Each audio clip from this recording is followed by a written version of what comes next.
Bonjour à tous et bienvenue pour une vidéo de la chaîne YouTube du Steward Voyageur. Aujourd'hui, j'aimerais vous faire partager mon expérience pour le fait de comment devenir steward, hôtesse de l'air ou bien encore PNC. Donc les trois mots désignent la même chose, personnel navigant commercial. Avant toute chose, n'hésitez pas à vous abonner à la chaîne. Cette chaîne YouTube tout simplement a pour but de parler de l'aviation, du tourisme en général également, pour vous donner des tuyaux sur le métier d'hôtesse de l'air, de steward, et également des astuces sur comment dénicher par exemple des voyages pour pas cher. Donc n'hésitez pas à vous abonner dès à présent avant de voir la suite de cette vidéo. Donc comme je vous l'ai dit, cette vidéo a pour but de vous expliquer comment devenir steward hôtesse de l'air de manière très facile, très simple. Et on passe tout de suite à la première étape.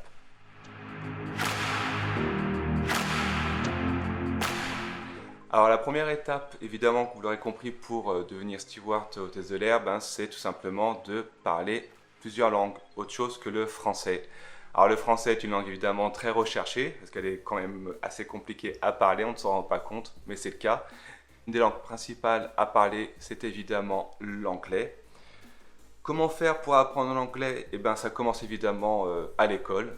Il faut tout simplement écouter ce qu'on apprend en cours, c'est une obligation. Sinon, ensuite, quand si vous êtes déjà adulte, une manière très simple, c'est de voyager à l'étranger, dans des pays évidemment principalement anglophones, comme l'Australie, l'Angleterre, l'Irlande, ou bien encore les États-Unis ou le Canada. Pourquoi pas y passer des séjours, y travailler, c'est la manière la plus radicale pour apprendre l'anglais. Évidemment, ce n'est pas forcément donné à tout le monde de pouvoir voyager aussi loin, aussi longtemps, surtout quand on est jeune ou qu'on n'a pas de travail ou de ressources. À ce moment-là, aujourd'hui, en 2021, on a des solutions toutes faites, toutes simples, avec YouTube qui permet de voir des vidéos gratuites en anglais, ou bien encore Netflix. Et oui, parce que Netflix, comme vous devez sûrement le savoir, Netflix, Amazon Prime Video, ou bien encore Disney Channel, Disney Plus, permet en fait de voir les films et séries dans la langue de votre choix.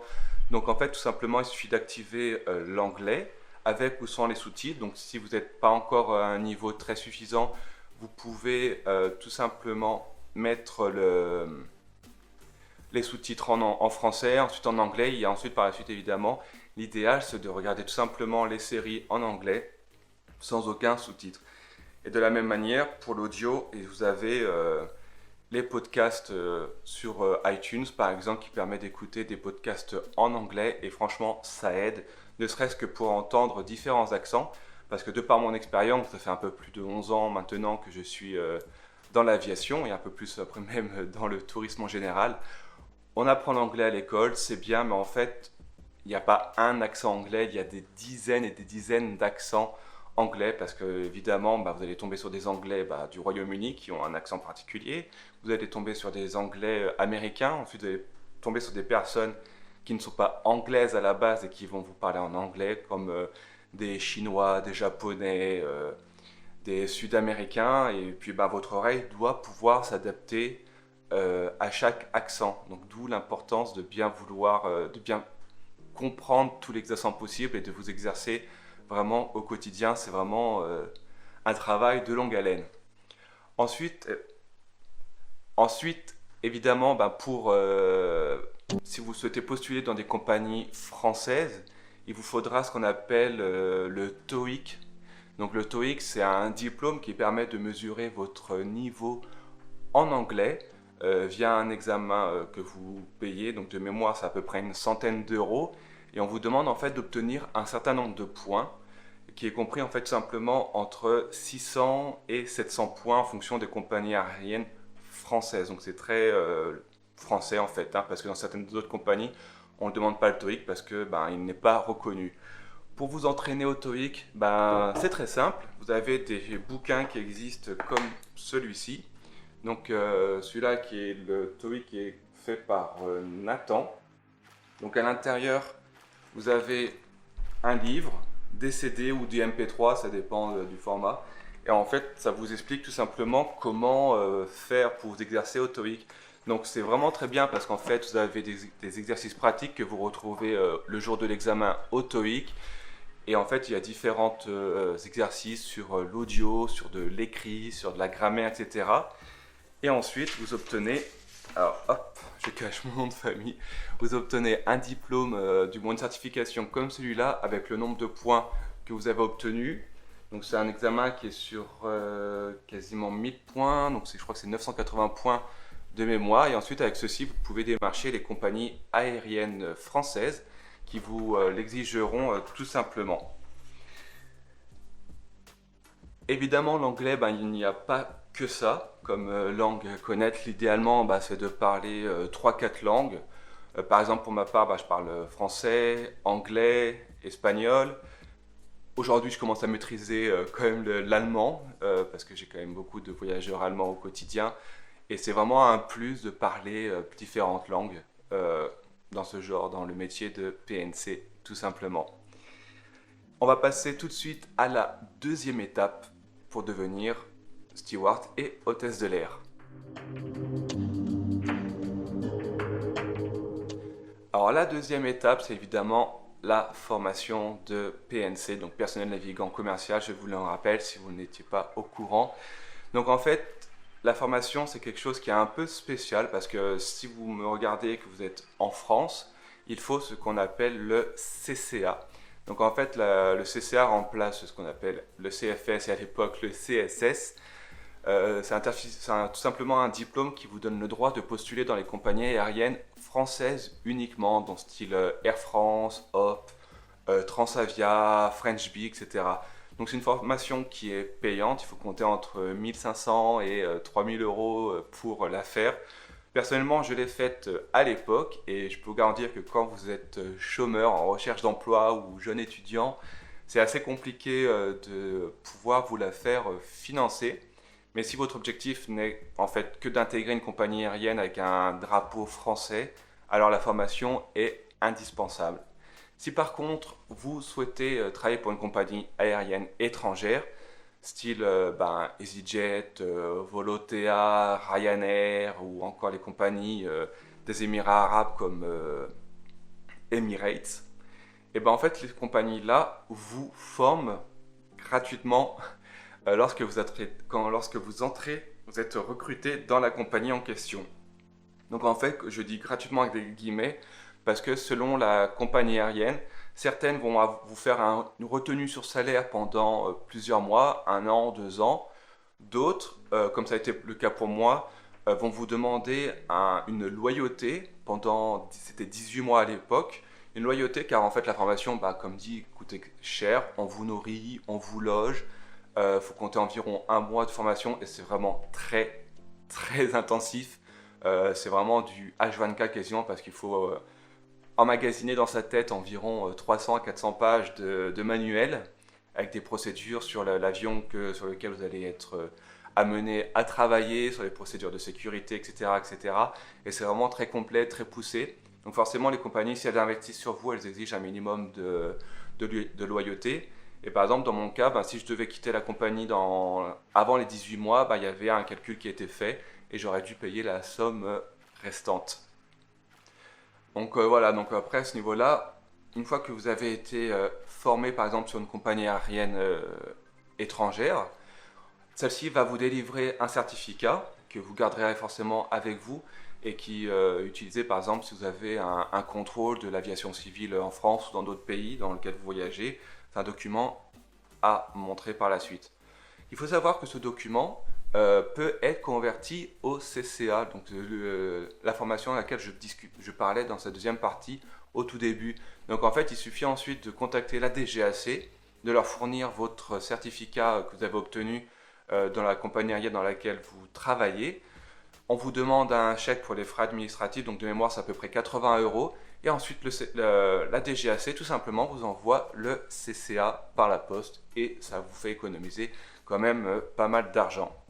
Parce qu'en plus il faut savoir qu'actuellement le pavillon français dans les compagnies aériennes du coup françaises se porte pas forcément très très bien. Rares sont les compagnies aériennes françaises qui recrutent à l'heure actuelle. Donc c'est pour ça que parfois c'est peut-être mieux d'aller un peu à l'étranger ou travailler dans une compagnie aérienne étrangère et ensuite attendre un petit peu et puis revenir directement sous le pavillon français. On passe tout de suite à l'étape numéro 3 pour devenir PNC. Et c'est évidemment l'étape des recrutements. Alors les recrutements, c'est une étape extrêmement importante, évidemment. C'est là où c'est la dernière ligne droite pour devenir hôtesse de l'air ou steward. Donc en fait, les recrutements, il y a différents styles de recrutement. Il y en a où en fait c'est ce qu'on appelle des portes ouvertes. Donc tout le monde peut venir avec son CV, avec ses lettres de motivation. Donc vous avez des rangées de recruteurs et vous venez tout simplement vous donner vos documents. Vous avez une discussion de 2-3 minutes. À partir de là, soit vous pouvez rester ou soit on vous dit merci, au revoir, vous pouvez rentrer chez vous. Donc c'est assez impersonnel, il faut vraiment se mettre ça en tête parce qu'il y a tellement de monde qui veut faire ce travail et qu'il y a entre guillemets très peu d'élus qu'au final, ils n'ont que faire de votre visage. Il faut vraiment aller droit au but. Donc il y a ce genre de choses, les open days, où vous venez, vous montrez, et puis à ce moment-là, on dit oui, non, vous restez, ou voilà. Après, il y a d'autres styles de recrutement, on va dire un peu plus classiques, où les compagnies aériennes montent des offres sur leurs sites respectifs. Donc en général, ils ont chacun un, euh, une section dédiée à la carrière, aux emplois dans leur site internet, donc Air France, EasyJet, Vueling, etc. Donc il suffit de surveiller tout ça et puis postuler le jour où ça ouvre. Et une fois que vous avez postulé, en fonction de votre CV, de votre lettre de motivation, on vous pose souvent des questions sur pourquoi vous postulez, etc. Donc prenez votre temps, vous pouvez vraiment prendre votre temps. En général, on recherche évidemment des profils avec une expérience dans la relation clientèle. On cherche une expérience de personnes, il faut vraiment être très ouvert d'esprit parce qu'on rencontre vraiment des gens de la terre entière. Et du coup, si vous êtes vraiment fermé sur votre petit univers, ça ne passera évidemment pas. Il en va évidemment de même pour le travail en équipe, étant donné que vous changez quasiment tous les jours de collègues de travail, il faut vraiment faire preuve de très très grande flexibilité. Donc la flexibilité, l'ouverture d'esprit sont des points très importants avec la relation clientèle. Donc c'est vraiment des choses à mettre en avant sur votre CV, également lors des entretiens d'embauche, lorsque vous êtes convoqué à un entretien d'embauche. De même pour l'entretien, quelle tenue adopter, comment s'habiller, j'ai envie de vous dire de manière extrêmement classique. Tailleur pour les filles, costume pour les hommes. Ensuite, barbe ou pas barbe, et ma foi, pour ma part, vous voyez, j'ai la barbe parce que ma compagnie aérienne l'autorise enfin. Et je peux vous garantir que c'est super cool de pouvoir l'autoriser, de pouvoir avoir la barbe. Tout simplement parce que ma compagnie aérienne suit l'évolution de la société. Autre point important lors des recrutements, c'est si vous avez des tatouages, ils ne doivent absolument pas être visibles. C'est complètement rédhibitoire parce qu'en fait, tous les tatouages visibles doivent être cachés lors des journées de travail, lorsque vous travaillez tout simplement, donc cachés par du maquillage, cachés par des pansements. Et certaines compagnies aériennes vont encore plus loin. N'importe quel tatouage, visible ou pas visible, est strictement interdit. Et vous pouvez très bien, par exemple, mentir. Et en fait, le jour où vous venez en formation, vous passez forcément vous passez devant le médecin de la compagnie, vous vous mettez en sous-vêtements, en soutien-gorge, en boxer, en caleçon. Et à ce moment-là, si le médecin se rend compte que vous avez un tatouage, et vous rentrez chez vous et vous n'avez absolument rien gagné. Donc si jamais vous réfléchissez à faire des tatouages, réfléchissez-y 2 fois et par exemple vis-à-vis de la compagnie à laquelle vous visez. Ensuite, pour revenir un peu plus sur les journées de recrutement, comme je disais juste avant, il y a vraiment beaucoup, beaucoup de monde. Pour ma propre expérience, on était à peu près 100, 150. On avait chacun un numéro attribué. Et en fait, on ne prenait pas le temps de venir individuellement vers chaque personne pour lui dire oui ou non, tu es retenu, ou avec une explication.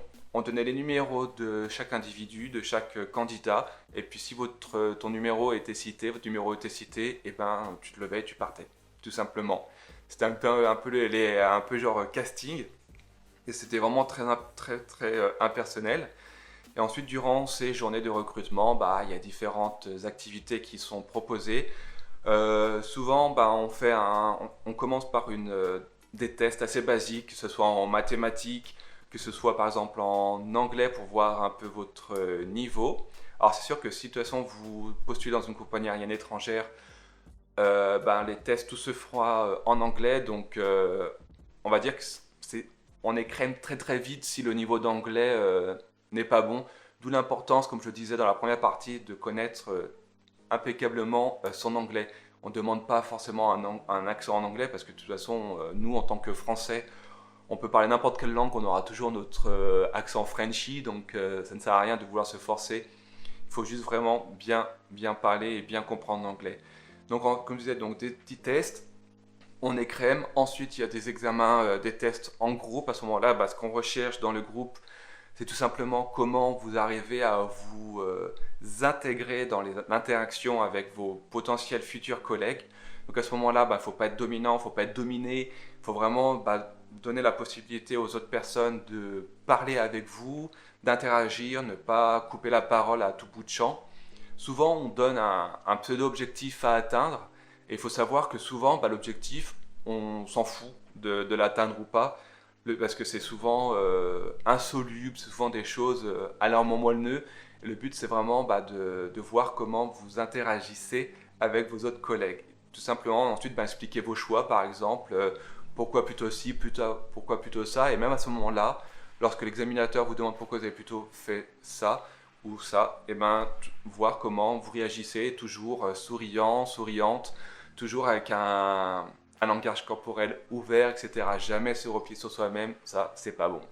Et ensuite, si vous réussissez l'examen de groupe, c'est les examens, les tests individuels en face à face, avec 1, 2, 3 recruteurs, ça dépend vraiment des compagnies aériennes. Et à ce moment-là, on vous pose des questions sur pourquoi vous voulez faire ce métier, qu'est-ce que vous pouvez apporter à la compagnie, etc. Alors, des réponses un peu bateau à éviter, c'est ne dites pas j'aime voyager. Non, non, non. Vous n'êtes pas là pour faire du tourisme, vous êtes là pour un travail, donc ne dites pas je suis là parce que j'aime voyager.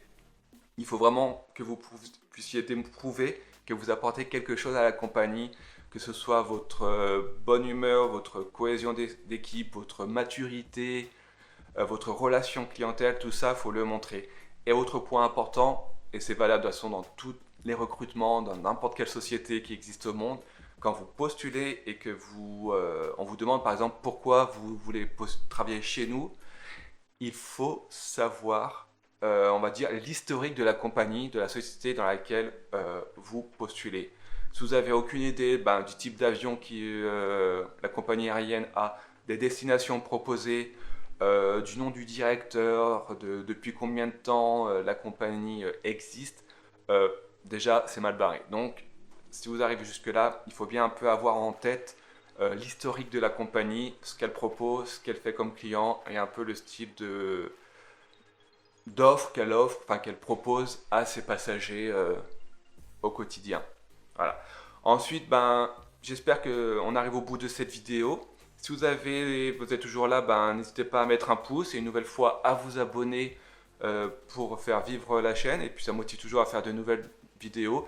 Comme dit dans les prochaines vidéos, on parlera un peu des salaires de PNC, combien ça gagne un steward, une hôtesse de l'air.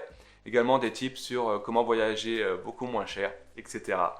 En tout cas, j'espère que ça vous a plu. N'hésitez pas à mettre un commentaire si vous avez des questions concernant la vidéo. Je me ferai un plaisir de vous répondre. Également, si vous souhaitez avoir plus d'informations ou si vous avez des vidéos que vous aimeriez que je vous mette en ligne sur des sujets en particulier. Et je vous dis à très bientôt. Merci. Au revoir.